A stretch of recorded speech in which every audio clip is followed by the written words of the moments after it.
Okay. Hi, Kevin. Hello. How are you? I'm good. I'm good. How are you? I am living the dream. I have found, Nicolette, that oftentimes the best icebreaker is just to start singing when you enter a meeting. It usually works pretty well. Yeah. Well, yeah. It did. It did. It's doing. I'm more at ease now because Good. I was Perfect. because I was just reading your profile. I'm like, oh gosh, he is there. He started a podcast. He's got what thousands of episodes, and here I am, small little tiny. You That's know. okay. We all start from the same place, and I think I remember what it was like to be 15 episodes in, so it's all good. Yeah, okay. Thank you. Of Well, course. okay, shall we start? Sure, let's start. Yeah, okay. Hi, Kevin. Hi, Um, Nicolette. Hi. I'm Nicolette, the creator of that podcast, You're Worthless. Read that again. Juxtaposition of your very soul. So Hmm. thank you so much for reaching out and actually for giving me your time for our interview today. So just want to check, which part of the world are you from? Hmm. Are you in right now? I live in the United States on the East Coast in New Hampshire. You're the second guest that said East Coast, New York side, right? Yep. Okay. Well, I'm in Kuala Lumpur, Malaysia. I'm not sure if you've been to Malaysia. Mm-mm. No, no, not yet. Not yet, yes. Okay. All right, so I think I'm just gonna give a little bit of introduction about you from Podmatch itself. So we have Kevin here, Kevin Palmieri. Is that right? Perfect. Yep. Okay. He's a CFO of Next Level University, global top 100 podcast with 1,500, almost 1,500 plus episodes, 850K listens, over 150 countries. When I was just checking my Spotify, I'm covering only I think about 10 countries, but then I was ecstatic about it. But 150, okay, we're gonna dive deep into that. Multi six-figure show, well, podcast coach and a consultant, and also I've been on 650 podcasts. Wow. Okay, before we get to the now, can you tell us a little bit about your childhood? Like, who was Kevin and who is Kevin? Today, Kevin is all of those things, and Okay. that's definitely not where Kevin started for sure. I was raised in a household without a dad. So I was raised by my mom and my grandmother, and I didn't meet my dad with the understanding that he was my father until I was 27. So a lot of my limiting beliefs, a lot of my lack of enoughness, feeling good enough, a lot of that came from childhood, just feeling abandoned from as far back as I could remember. And my family was definitely lower middle class. We didn't have a lot of money. Money was a struggle for us. So I didn't know, I really never knew what I wanted to do with my life. I didn't expect to be here. This wasn't something I planned. Podcasting didn't exist when I was a kid, so that wasn't it. That wasn't the goal. So I ended up just after high school, I didn't go to college. I didn't it didn't make sense to me. I didn't want to go put myself into debt to try to figure out what I wanted to do with my life. So I just started working a bunch of odd jobs. Mm, And I was a gas station attendant, I was a personal trainer, I worked truck at the driver. cinema before, so. Okay, see? Truck driver, forklift operator. I was Wow. in construction. I did a bunch of different things. But I eventually got a job that paid really, really well in an Mm, industry called weatherization. All what? that means, yeah, most people have no idea. Yeah, Weatherization. Okay. Break down weatherization, weather? Something to do about the weather? No? kind of. Kind So of. Okay. you go into buildings, and it's your job to make the building more energy efficient. Ah, right. Okay. So you check, is it before the construction or After, after? Okay. So after, it's yep, got to do with the electricity, the all those. yep.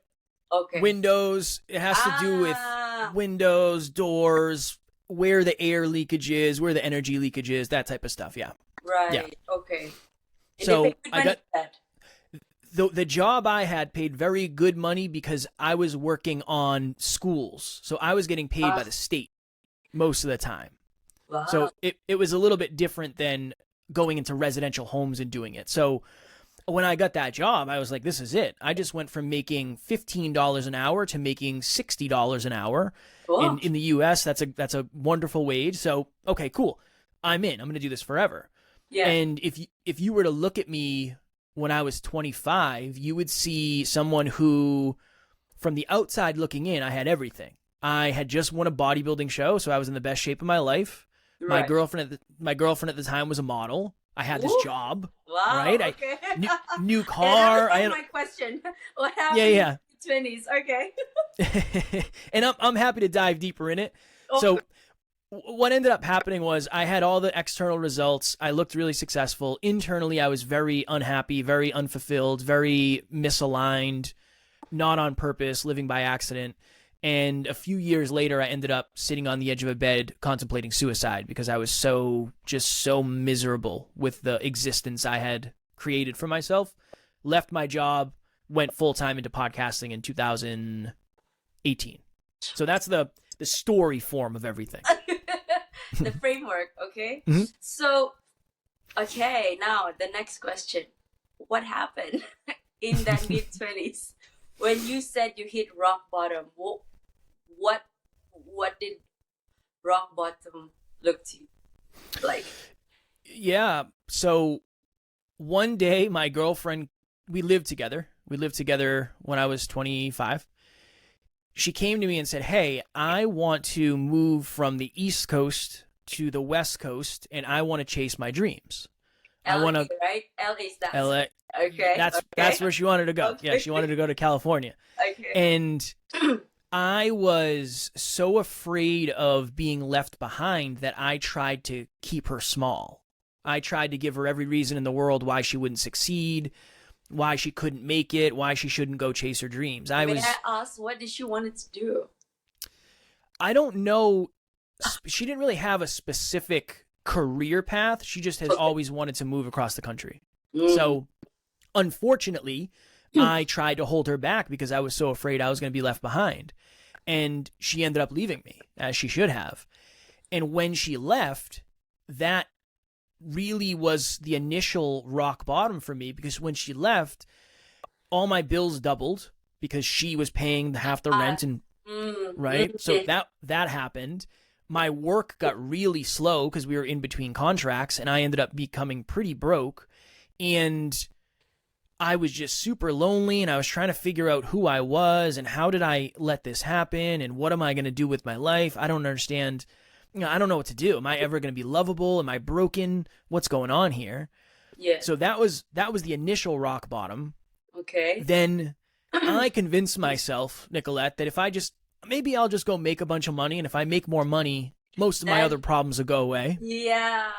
Or just throw yourself into working, or just practically anything else to numb that thing. Yeah. Yes. Okay. So that's what I did. And the next year, I spent 10 months on the road for my job because a lot of our contracts were in other states. And I spent 10 months living in hotels, just working my face off to try to make as much money as humanly possible. That was my goal. Wow. So we got to the end of that year, and I made $100,000 at 26 with no college degree. And that was my goal. That's what I wanted to do because I thought that was going to... Yeah. I got it. I succeeded. You got it, right? Yeah. Okay. I got it. Yeah. But nothing There's a big internally changed. Yeah, nothing internally changed. I didn't feel any different about myself. My bank account was different, and that's great, and that's a circumstance. Yeah. But the internal self-talk, the internal self-worth, the internal view of myself didn't change. So that's when I ended up starting a podcast. I remember thinking to myself that for most of my life, I've lived unconsciously. That's where it started. Yes, me too. The opposite, Nicolette, the opposite of unconscious is hyperconscious. So that is the podcast that I started. I started a podcast called the Hyperconscious Podcast. Okay. That was how this all started for me. I fell in love with podcasting as I fell out of love with my job. I was so miserable at work. I hated traveling. I knew that wasn't going to be the answer to my life's problems, so I wanted to podcast. But in the beginning, you're not making any money, and it's just a cute little hobby, and nobody takes you seriously. Exactly. It's like, right? It's just another project on the side. Yeah. This girl or this guy's doing. Let's see how far they're gonna go. Yep. Which I understand. I understand very, very, very deeply. But I wanted to do this podcast thing because I felt like for the first time in my life, I was actually doing something that mattered, that truly mattered to people, not just me. It was impact. So I start calling out of work. I start leaving the job sites early. I'm showing up late. And eventually, I hope my boss doesn't see this. Right? They follow me in social media and they know that I just started this, but yeah, okay. We'll have to cut that part from the interview so you don't get in trouble. But I just fell in love with this. I fell in love with podcasting, and it got to the point where I was just I felt so stuck, and I felt so trapped, and I felt so homesick being away for so long. My mental health was just going down the toilet, and I woke up one morning and I had these suicidal ideations of I don't know if I want to be here anymore. If I leave, after you started the podcast or before? After the podcast. Oh, okay. Yeah, because I felt like I was never going to be able to do the podcast full time and make money from there, right? Yeah. Okay. Yeah. It didn't seem possible to me. So I thought to myself, if I end it all, I'll take my problems with me. That was my thought process. And I reached out to one of my good friends who's now my business partner, and he gave me a lot of really good advice to kind of work myself through that moment. And I ended up leaving that job 3 or 4 months later, and then beginning the journey of being a very broke entrepreneur / podcaster trying to figure this all out.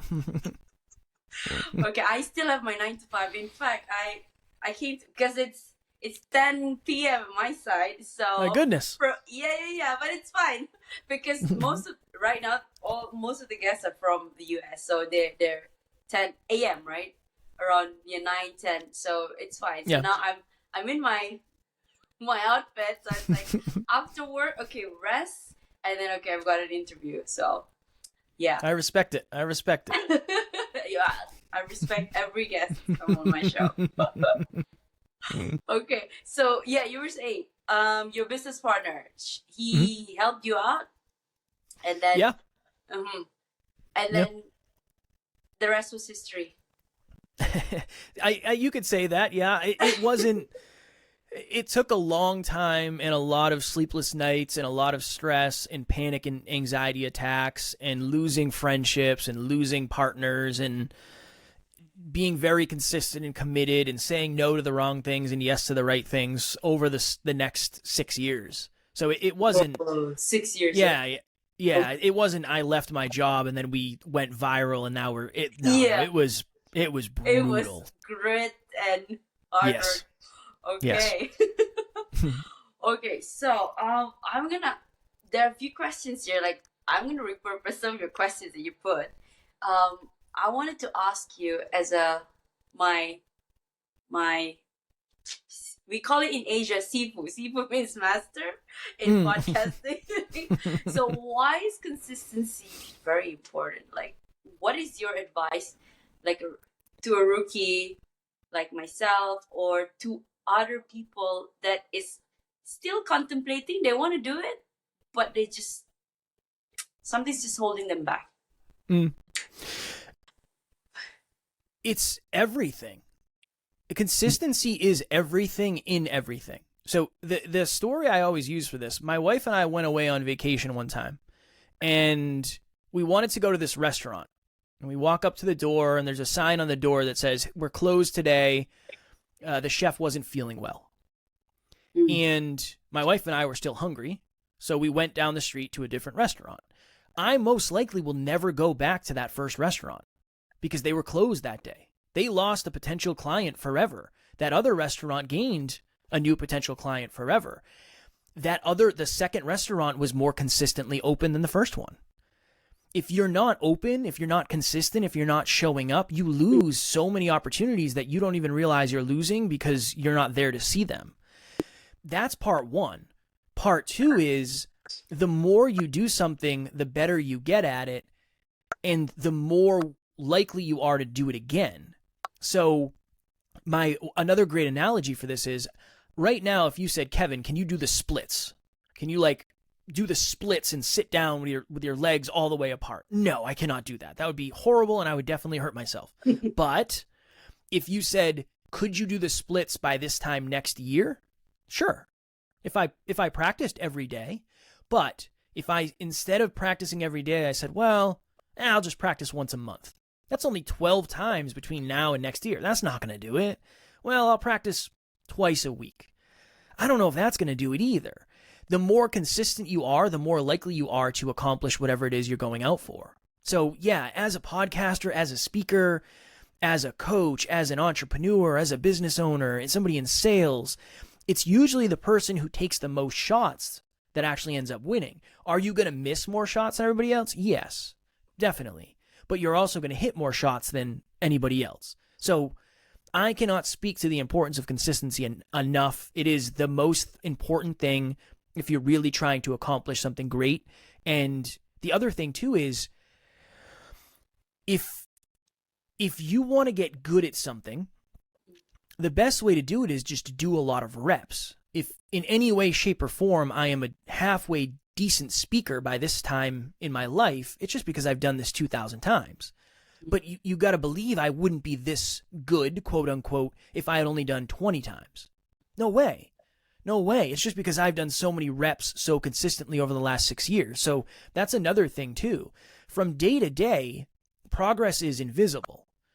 I did 5 interviews yesterday. I'm going to do 5 episodes today. I'm no better today measurably than I was yesterday. But if you look at this episode and you look at an episode from 5 years ago, my goodness, was I terrible 5 years ago.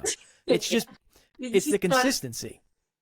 Should have hide under the table. Yep. Okay. So how does one start to become consistent? Yeah, there are a couple ways. One, you have to figure out how do you make consistency a little bit easier. So what is the... Yeah.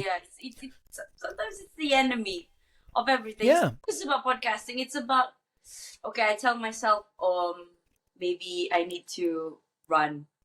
I commit. But then tomorrow comes and do I want to run? Maybe I'm tired. I slept late last night because I was interviewing somebody.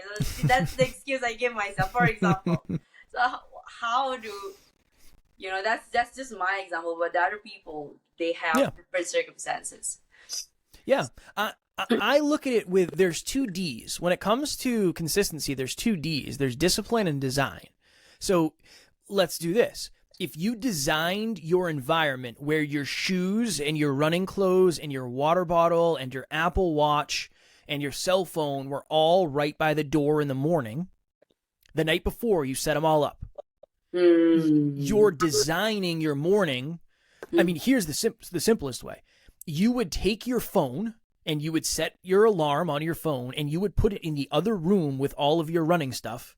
And the only way you shut your alarm off is if you get up and you walk into the other room and you pick it up off of your running shoes to turn the alarm off. You're halfway there. You're already in the room with your clothes. That's designing. You're designing your environment to help you become a little bit more consistent. Because if we're not living by design, oftentimes we're living by discipline. So that's when you wake up and it's 5 a.m. Yeah. Yeah. And your bed is so comfy and it's warm and you don't want to get out. Then you have to rely almost purely on discipline. So what I would say is if you can design, so even in podcasting as an example, designing a day where every single week you record on the same day.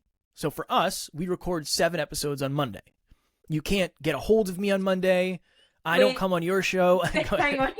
Let me get that right. 7 episodes in one day. Yes. You have a team, right, Kevin? You have yes. Okay, you have a team. Yeah, we're very blessed. We have an amazing 16-person team right now. So it's that allows us to be able to stay in kind of that zone and do the things that nobody else can do, right? We're the faces of the brand, so we have to do the podcast, obviously. But even to the original point, I remember when it was hard for me to do one in a day. Yeah. That happened. In the beginning, doing one, if I had a podcast episode in a coaching call in the same day, I used to have to take a nap after. I'm not even kidding. I am serious. Yeah. But now, I just recorded an episode. I have this. I have another podcast later. I have a coaching call and then 2 more episodes. So I'll do 7 or 8 calls today. Honestly, though, that's an easy day now compared to some. That's not bad. But that's just because of the consistency. I've just done it so many times. So that's another important check mark for the consistency. But if you're designing your days where my water bottle is out, my running shoes are out, the leash for the dog is out, whatever it is, my laptop is open on the right tab, so when I sit down, I have the right thing to do, that's one way to be more consistent, is to design your environment, design your life, design your tasks, design your ecosystem to help you be more consistent. Basically, help yourself to help yourself. Yeah, make it easier. Make it easier to do the thing that you know you should. Okay. So, you said here, did you struggle? No, Austin, never, not at all. Can someone succeed without struggling?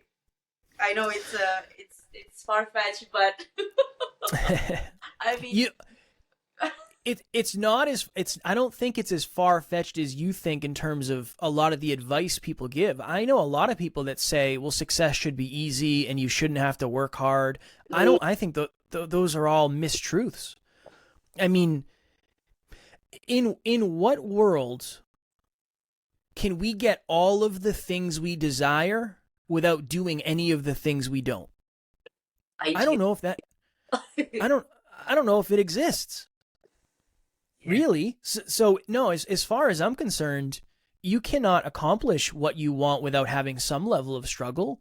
It tends to be when you're setting goals, you set goals for the result.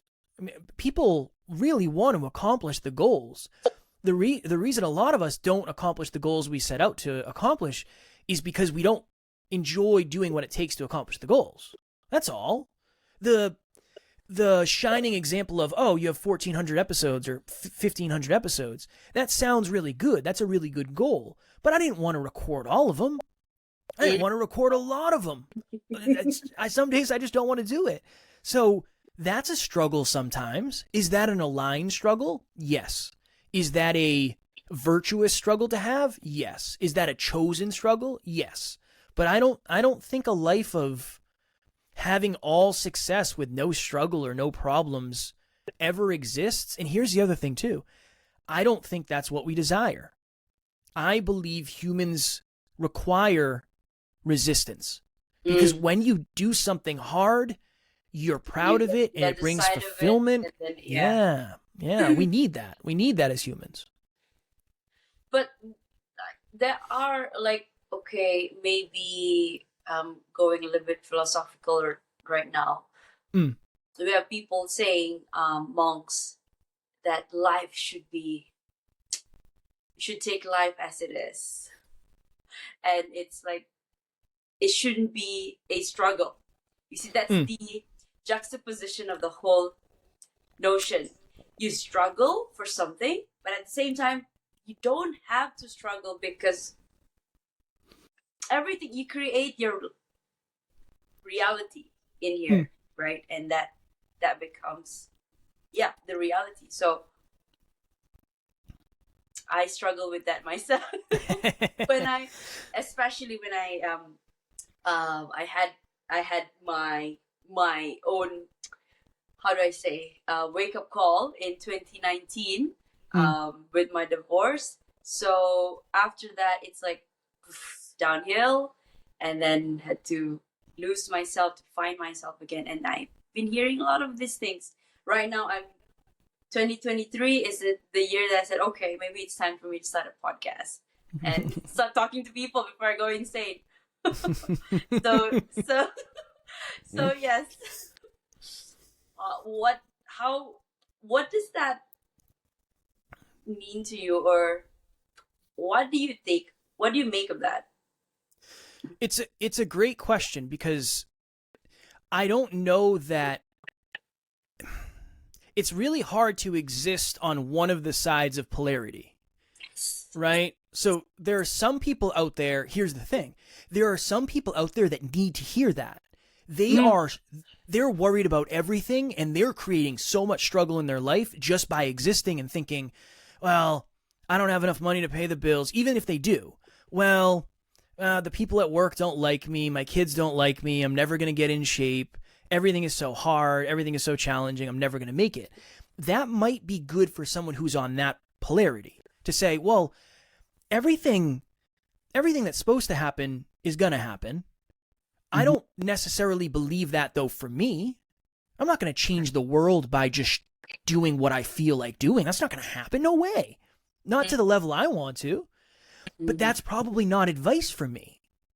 The advice I need to hear is probably from people who have built the businesses that we're trying to build, who actually understand what it takes to get there. There's nothing wrong with that. The other side of the polarity is the transcendence of everything is the way, right? Divine timing. Resistance doesn't exist. It's man-made construct, all of that, or human-made construct. Some people probably need that perspective as well. I think the truth lives somewhere in the middle. It's very interesting to me how so many of the people that we aspire to be them because they have the answers that we desire so much. I think a lot of us desire a life that doesn't have any struggle. I don't. That's not what I aspire to. I'm a gym rat. I love going to the gym. If I'm not struggling, I'm not growing. And that is a law of the universe when it comes to bodybuilding or fitness in general. There is resistance. That's how you get better. So yeah, that's what I would say. I would say that it's very hard to exist on one end of polarity. And usually the truth lies somewhere in between, but the truth is personal to you. If waking up in the morning and saying, there is no such thing as struggle and today's going to go the way I want it to go, that works for you, do that. If you're more on my end and you believe it is your job to create every single success you have in your life and that serves you, do that. That's what I would say. I would say the recipe is different for everyone. And unfortunately, at times, we tend to buy the recipe book that we want, not the one that we need. Yeah. Yeah, I think that's very important. That's a very good call out. It's like when we see people with their own recipe book, when we look at them and think that, oh, they're cooking good food with that recipe book. I also want that, but then that food is actually not meant for me.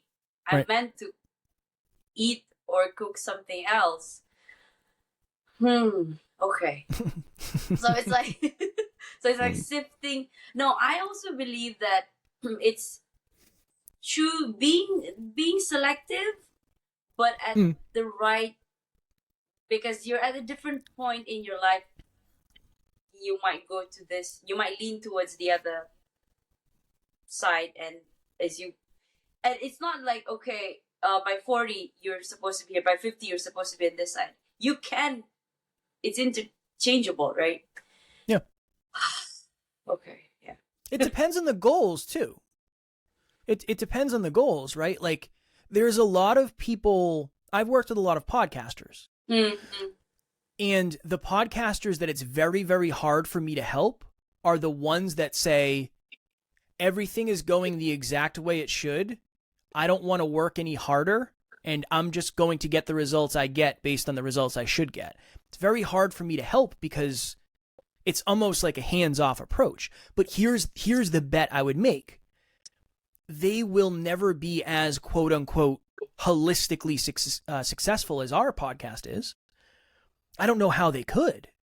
Because I'm looking at the numbers every day and I'm analyzing things and I'm looking at the analytics and I'm trying to take a very logical approach of what's working and what's not.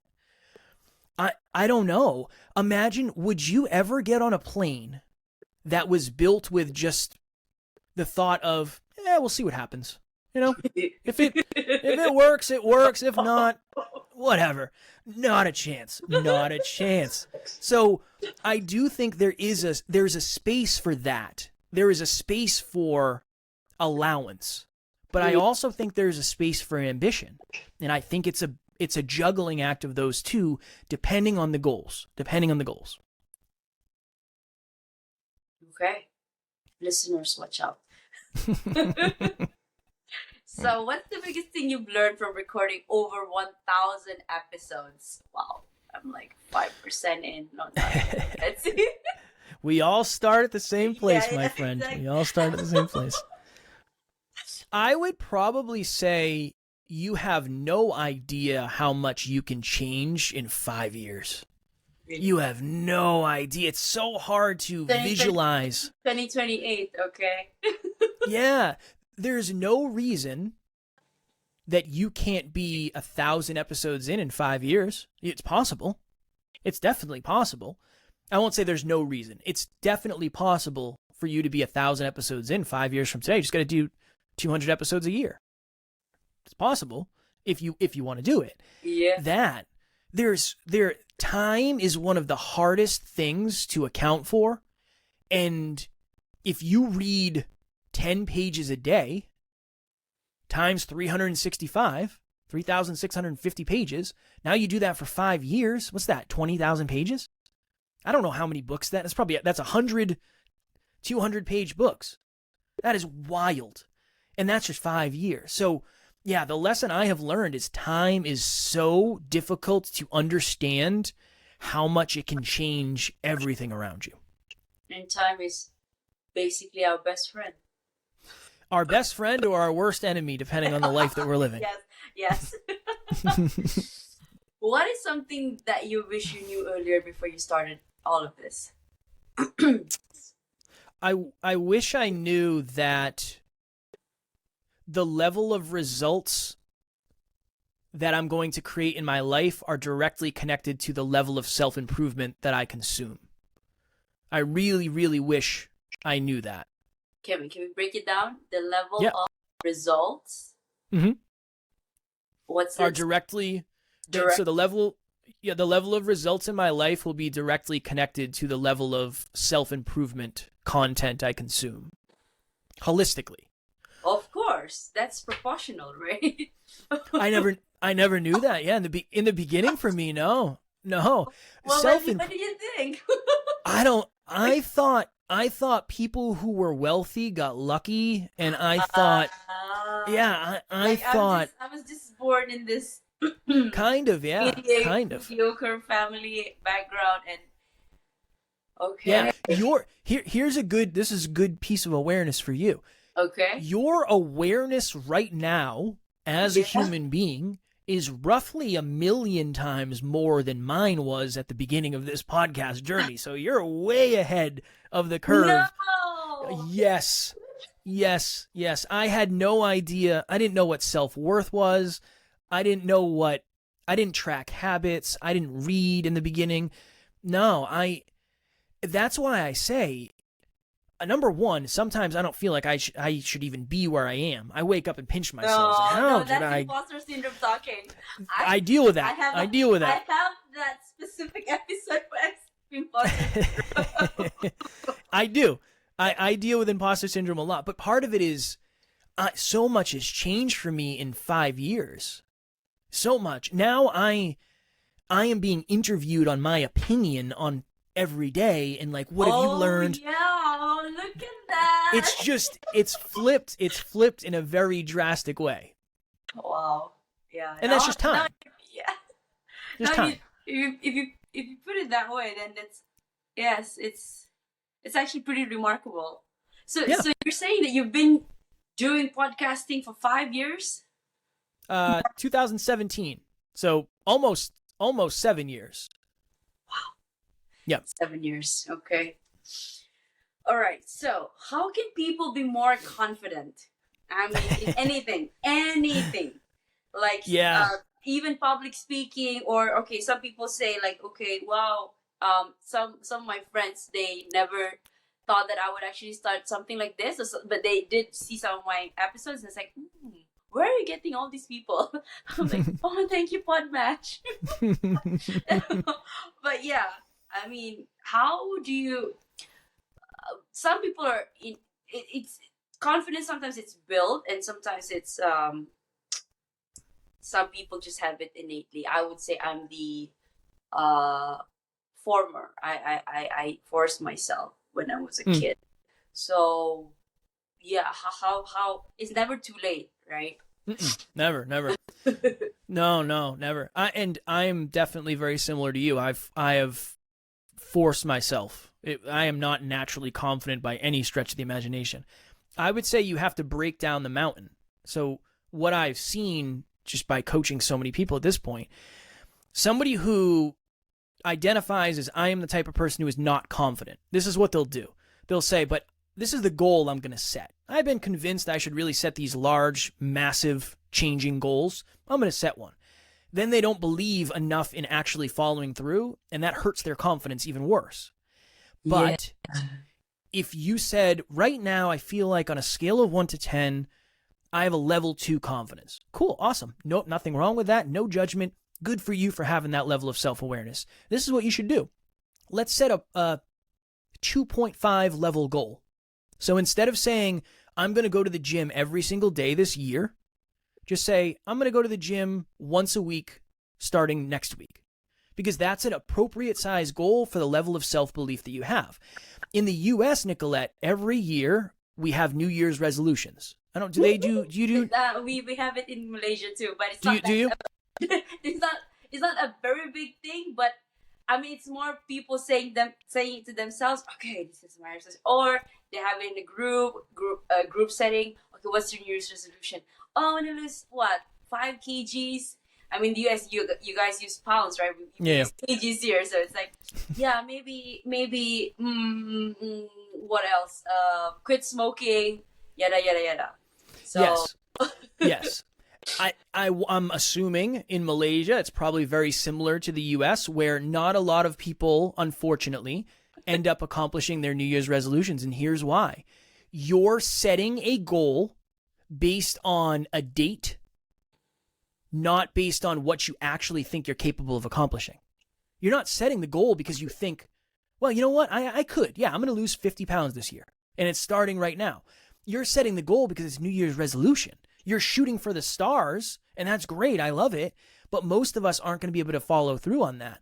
I would much rather someone say, I'm going to lose 5 pounds over the next 3 months. Because what happens is when you accomplish that, it actually builds confidence. And then you can say, I wonder if I could lose 10 pounds in the next 3 months. Yeah. Oh, okay, let me try that. I believe the way to build confidence is to break down the things that we're doing into more bite-sized pieces so we can actually get more of them done. Don't worry about getting to the peak, getting to the summit of the mountain. Worry about getting the first 5 steps. Because the view looks different 5 steps up than it does on the very bottom. And you can rinse and repeat that over a long enough period of time. I had a client, Nicolette, who came to me one time and said, hey, I want to be a speaker like you. I said, cool, awesome. I said, let me just ask you this question. Do you do any speaking yet? And she said, no, not yet. And I said, all right, cool. That's the first step. I know it sounds overly simplistic, but at hear least me out. he's aware that, okay, he has that speaking yet. Yeah. Yeah. So I said, all right, we got to get you speaking. Cool. I said, on a scale of 1 to 10, how outside of your comfort zone would it be for you to do a Facebook Live right now in front of all of your friends? And she said, I could never. That would put me into the anxiety zone. I would lose my mind. I said, okay, cool. That's not the answer. Okay, how about this? On a scale of 1 to 10, how outside of your comfort zone would it be for you to record a video on your cell phone and show nobody? And she said, no, that wouldn't do anything. That would be easy. Okay, interesting. Right? Polarity. Yeah. Too hard, too easy. Okay. On a scale of 1 to 10, how hard would it be? How outside of your comfort zone would it be to record a video and just show me? Somebody you trust and somebody you feel very safe around. And she said, that's probably like a 5 out of 10. I said, perfect, let's start there. And then she sent me a video the next day. Off to the races. Then it would be, you show this video to me and one other person. Then you show this video to me and 5 other people. Then you post on your Facebook. Then you post on your Instagram. And eventually, for your 10th, 15th, 25th speech, you talk to 20 people in a real crowd on stage with a microphone. But it doesn't have to be the first one or the 5th one or the 10th one. That could be something you do 3 years from now. That's okay too. So that's an example of building confidence just little by little by little by little. Gradual increments. Exposure therapy. Exposure therapy. Yep. Okay. Right. So I think we did talk about this just now, but let's just go back to it. How does someone find their purpose? Like, you found your purpose in podcasting. I think I am beginning to understand that too for me.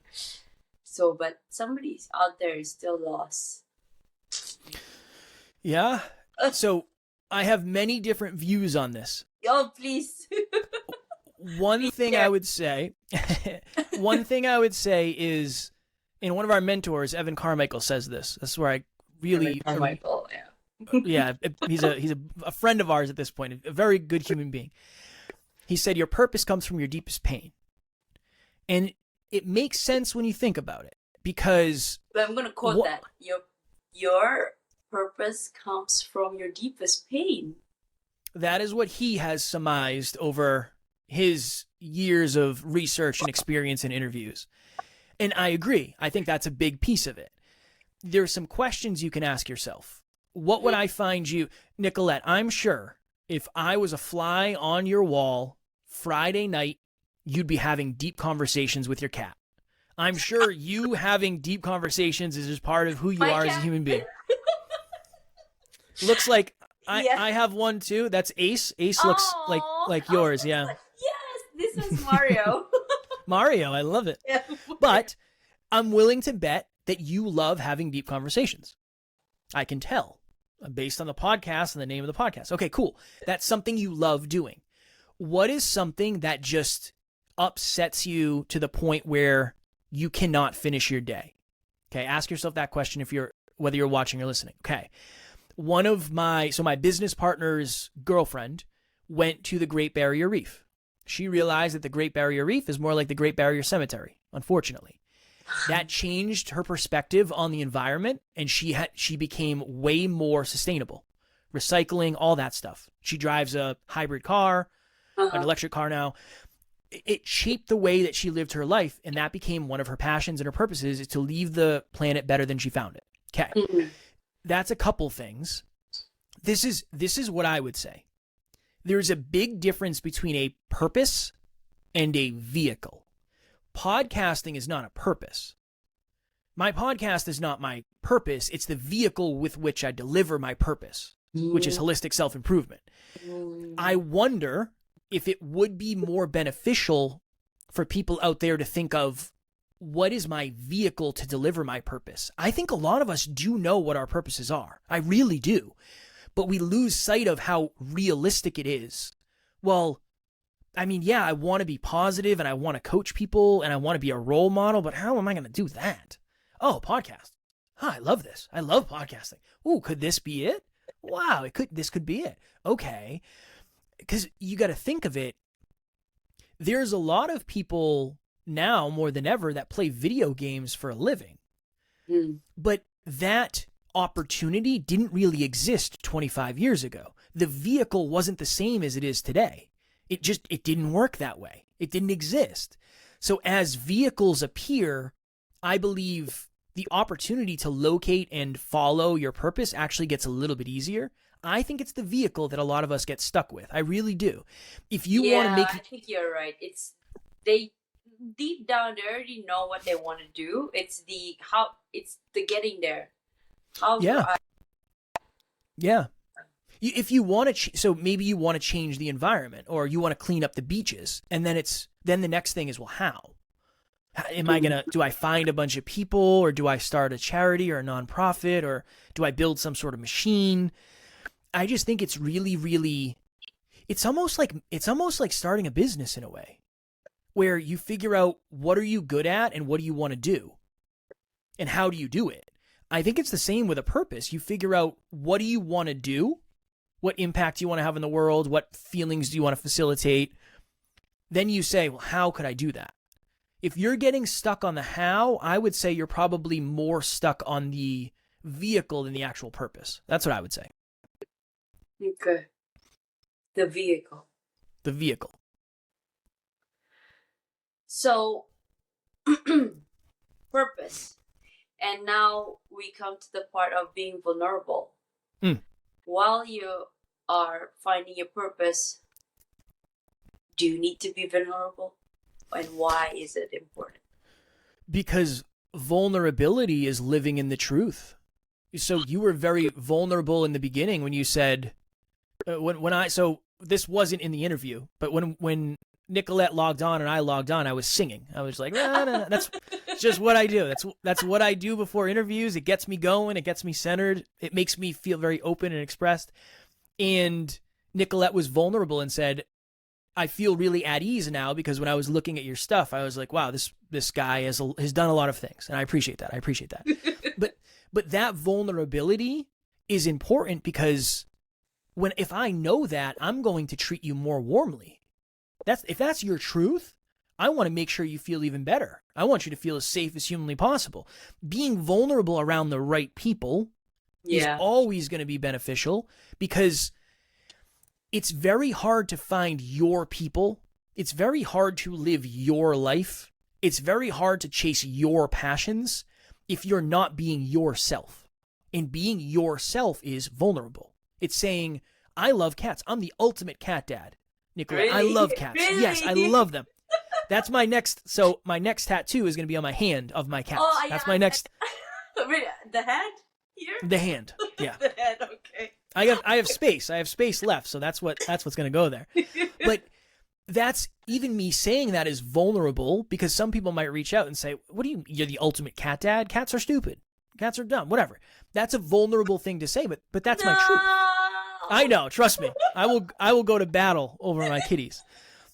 But at the end of the day, being vulnerable is just living in the truth. And I really believe the level of your relationships, particularly intimate, family, friends, whatever, business, the level of your relationships is connected to the level of vulnerability in them. Because if somebody doesn't know who you are, they don't have a relationship with you. They have a relationship with who you let them see. And that's not a real relationship. Superficial. Superficial. It's catered. It's a catered. This is who I want you to see. Okay, when I'm with my boss, okay, this is the personality I'm going to show. Yes. I think that's vulnerability in a nutshell. When you're vulnerable, you can actually connect on the truth. And those are the most powerful places to connect anyway. Now, disclaimer, there are some people you shouldn't be fully vulnerable with. If you don't know the person that well, if you don't trust the person that much, if you don't have that type of relationship, maybe you being vulnerable at that level is dangerous. Definitely. There are definitely people out there that you shouldn't do that around. But there's also probably people in your life that you would really benefit from being more vulnerable around. You have to have the self-awareness and the other's awareness to figure out who's who. Now, you just mentioned self-awareness. Why is it important? Being aware. Yeah. Because when you are self-aware, it allows you to become aware of everything else. So I had this time where I was working out with my business partner and one of our good friends. And when I'm working out, I feel really good. It's one of the places I've spent a lot of time. I'm really proficient. I'm strong. I was in really good shape. Awesome. 10 out of 10 confidence. I was supremely confident. Then we finished our workout. We sat down in the gym and we started talking about business. And I remember I had this shift. And internally, I started to villainize my business partner and my friend. Why? Because here's why. They knew a lot about business. They knew way more about business than I did, and I was insecure. And go ahead. Insecurity. Okay. And rather than admitting to myself, well, I did in real time, I did this, but if I wasn't self-aware and I didn't say, okay, let me take a second here. Are they making me feel a certain way? Or Yeah. Yeah. Or am I feeling a way based on something that they know and who they are as humans? They're not making me feel any type of way. I'm feeling a way in response to stuff that they're talking about. This isn't a them issue. This is something that I'm dealing with internally on myself. Self-awareness allowed me to flip the switch and say, this isn't their fault. They're not doing this to me. They're not out to get you. They're not out to get me. No, they're not thinking, how do we make Kevin secure? That's not what they're thinking. They're not even thinking about that. They're thinking about having a conversation. I'm thinking about it. Exactly. So the self-awareness piece was, okay, let me take myself out of this for a second. Let me figure out, why do I feel that way? And then I could be vulnerable, tying it to vulnerability with them later and say, hey, I apologize if I came off as closed or cold when we were talking about business. Really? I just realized. Did you say Yeah. And again, I have very, very aligned relationships with the people in my life, so it makes it a little bit easier. But I apologize if I came off as this way. I was just in my head, and I didn't know what was going on, and I was just trying to figure out why I was having the reactions I was having. So self-awareness creates the opportunity for you to figure out what's what, and is this feeling I'm getting because I'm getting a mirror from something I'm looking at? It's not the person making it wrong. Basically, whatever that's... Oftentimes, when you think something bad, it's because you haven't fully... that part of you hasn't fully healed yet. That's and you yourself think that, oh, I'm not good enough because you think you're not good enough. But actually, your business partners, they see you as somebody on par or even better than them for all we know. Yeah. You're mind reading. You're trying to read other people's minds. That's kind of what's happening. And I think self-awareness allows you to take a step back and say, oh, no, we've done this before. Last time we did this is what we did, and this worked really well. All right, let's do that again. Most people have cell phones now, and there's a lot of people who understand their cell phone at a very deep level. If you want to take good pictures, you change this setting. All right, cool. That's good. That's cell phone awareness. And the awareness you have for the cell phone, that's good because it creates opportunity for you to know a lot about it. And you know what settings to use and what settings not to use and all that stuff. If you can have that with yourself, you're going to be more capable of influencing yourself and the world around you as well. Okay. This became a therapy. Okay, few more minutes, Kevin. I've got a few more questions for you. Okay, pivotal questions for this, particularly for this podcast. I just want to ask, I know we did talk about worthiness, but have you ever at any point in your life succumbed to that feeling of worthlessness, and how did you overcome it? Yeah, definitely. A lot. I was somebody who had a very, very, very low level of self-worth. Definitely. And what worked really well for me was investing in myself in terms of knowledge, in terms of learning more. What I always say is, if you feel like you're a car with 4 flat tires, the last thing you're ever going to do is repaint the car. Doesn't make any sense. Wouldn't make any sense to repaint a car with 4 flat tires. You got to fix the 4 flat tires first. Yeah. That's how I felt for a long time. So going back to what we just talked about, self-awareness of, okay, where do I get my worthiness? Why don't I feel like I have any? For me, it goes back to childhood. Cool. Okay, let me connect that dot. What does that mean? Well, it means as a child, I felt like I wasn't worthy because my dad left. Oh, and then every decision I ever made after that was based in that mistruth in some way, shape, or form. Your dad left. Because, yeah. Right? So it starts with that. It starts with the awareness of, okay, where does that actually come from? This lack of worthiness, this self-worth. Okay, cool. That's part one. What worked really well for me was starting to set boundaries. Because I do believe lack of boundaries is usually connected to low self-worth, because you put other people's desires and value over your own. So you kind of abandon yourself because you don't feel like you're worthy of holding the boundary. That was very important for me, because it started to teach I started to teach myself that My boundaries, my time, my space, my opinion, my word is valuable. If it's what's best for me, I have to own that and I have to stand my ground on that, because then people do start to treat you differently. And then when people start to treat you differently, I think that also helps you lock in the self-worth. So yeah, I would say setting boundaries and then setting and keeping small promises to myself too. Not just, I'm going to get up at 5 a.m. today, not that, but today when I have a limiting belief, I'm going to talk to myself about what that limiting belief means and how to overcome it. Okay, cool. Let me do that enough times. And then eventually you get to the point where those limiting beliefs, they're not the song that's playing in your head anymore. You have a different song. Today, before this interview, if this interview was 4 years ago, the song I would have had is, I'm not going to be good enough. I really hope Nicolette likes me, and I hope I can add value. Today, it was, this is going to be great. This is going to be great. It's going to be a great interview. We're going to have a great conversation. I'm not worried about being enough. Yeah. I know I'm enough. Now, here's the thing. But yes. Polarity.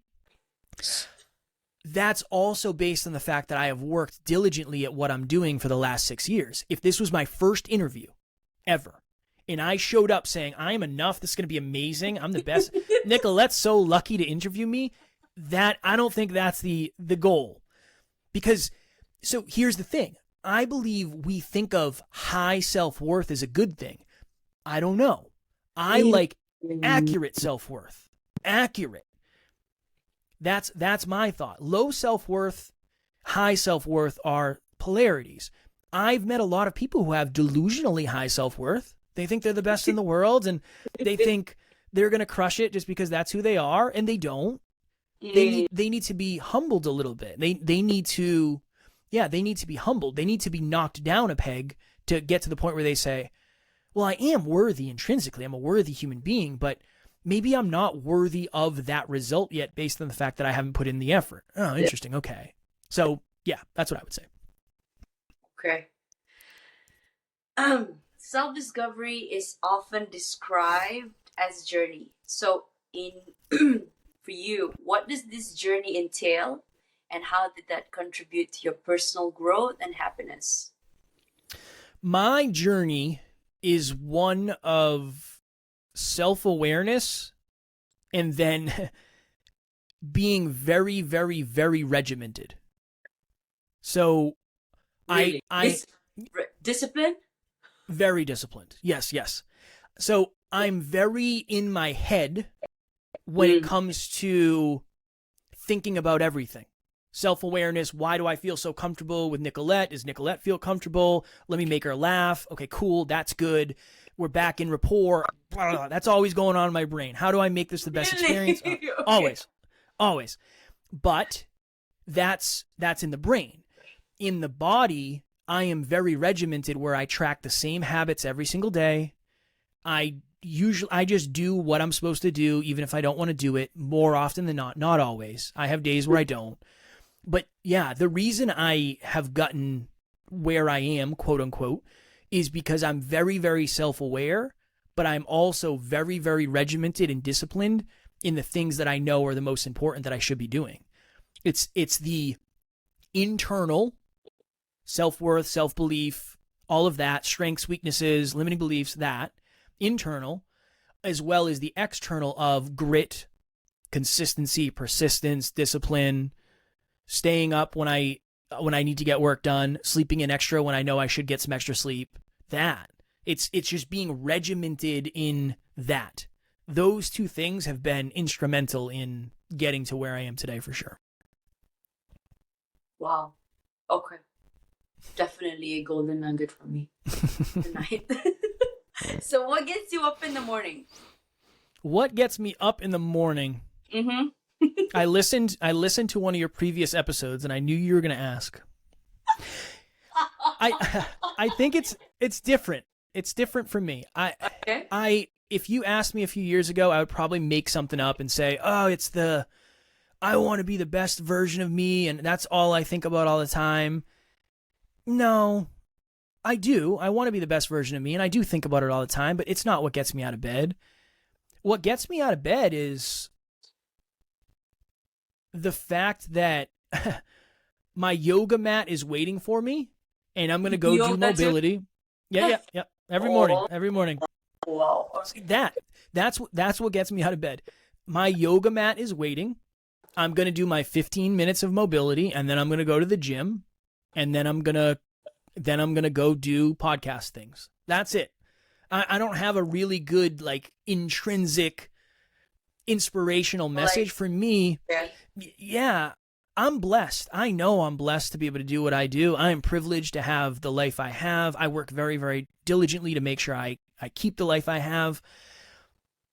All of this to me is kind of a dream come true.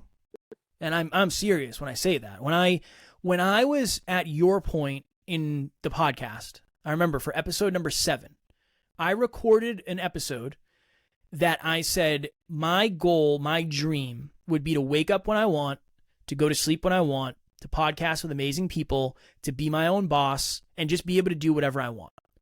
And here we are 1,450 episodes later, and that is my reality. I get to sleep. I can sleep in all day if I want to. I don't want to. That's what gets me up. The life I've created gets me up. But polarity. The only way I get to keep the life I created is if I keep doing the things I did to create it in the first place. That's what gets me up in the morning. You're the first one to actually said that you've listened to my podcast and you knew I was gonna ask. Okay, Nicolette, I do my research. I do my research. I'm a professional. Yes. Okay, so I'm sure you know what's my next question before we close this.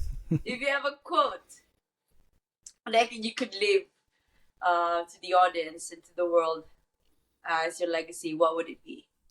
The biggest difference between the person you are today and the person you want to be eventually is your habits. So start practicing habits that your future self will thank you for. he got it. Like that. He's prepared. Okay. Thank you so much, Kevin. Of course. I think we're just right on time. 1 hour. I appreciate you having me. I appreciate the wonderful questions. I appreciate the energy. Happy to come back in the future anytime. I'm just a message away. Yes.